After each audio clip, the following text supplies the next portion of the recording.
हर रोज़ एक भिखारी एक सेठ के दरवाजे पर आकर भीख मांगता था और सेठ हमेशा घर के बाहर आते ही उसे देखकर बहुत भला बुरा कहता और कई बार उसे गालियाँ भी देता।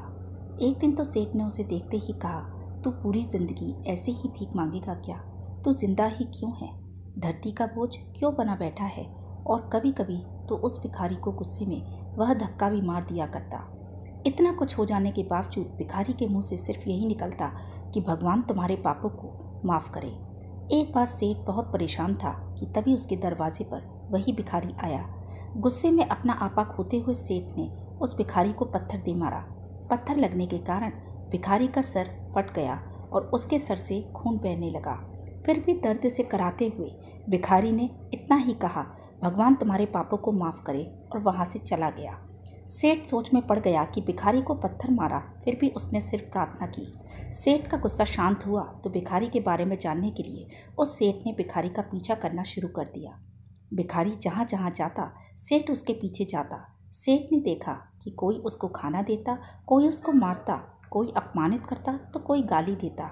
लोग भिखारी के साथ चाहे जैसा व्यवहार करते, लेकिन भिखारी सबके लिए एक ही प्रार्थना करता, भगवान तुम्हारे पाप माफ़ करे।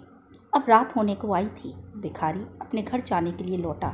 वो अपने घर पहुंच गया, लेकिन सेठ अब भी उसका पीछा करते हुए एक टूटी झोपड़ी में पहुंचा, जहां पुरानी सी खटिया पर एक बूढ़ी औरत लेटी हुई थी जो काफ़ी कमज़ोर और बीमार लग रही थी। वह भिखारी की पत्नी थी। अपने पति को वापस आता देख वह खाट से उठ खड़ी हुई और अपने पति के भीख वाले कटोरे में देखा। उसमें सिर्फ एक बासी रोटी थी। उसे देखकर वह बोली, आज बस इतना ही? और हाँ, आपके सिर से खून निकल रहा है, ये चोट कैसे लगी? बूढ़ा भिखारी बोला, आज बस इतना ही मिला, किसी ने कुछ दिया ही नहीं, सब ने गालियाँ दी और एक सेठ ने तो पत्थर दे मारा जिससे मेरा सर फट गया। एक गहरी सांस लेता हुआ बूढ़ा भिखारी फिर से बोला, यह मेरे ही पापों का तो फल है।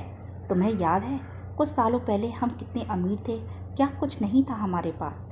हमारे पास हर चीज़ ज़रूरत से ज़्यादा थी, लेकिन हमने कभी दान नहीं किया। और उससे भी बुरा हमने उस अंधे भिखारी के साथ किया जो हमारे द्वार पर भीख मांगने आया करता था। बूढ़ी पत्नी की आंखों में आंसू आ गए। वह बोली, हाँ, हम उस बेचारे अंधे के साथ बहुत बुरा करते थे, उसका अपमान करते थे, उसे खाने के लिए रोटी की जगह गालियाँ दिया करते, उसका मजाक उड़ाया करते और कभी कभी अपने घर से बाहर निकालने के लिए धक्का भी दे दिया करते। मैंने कभी उसको रास्ता नहीं दिखाया।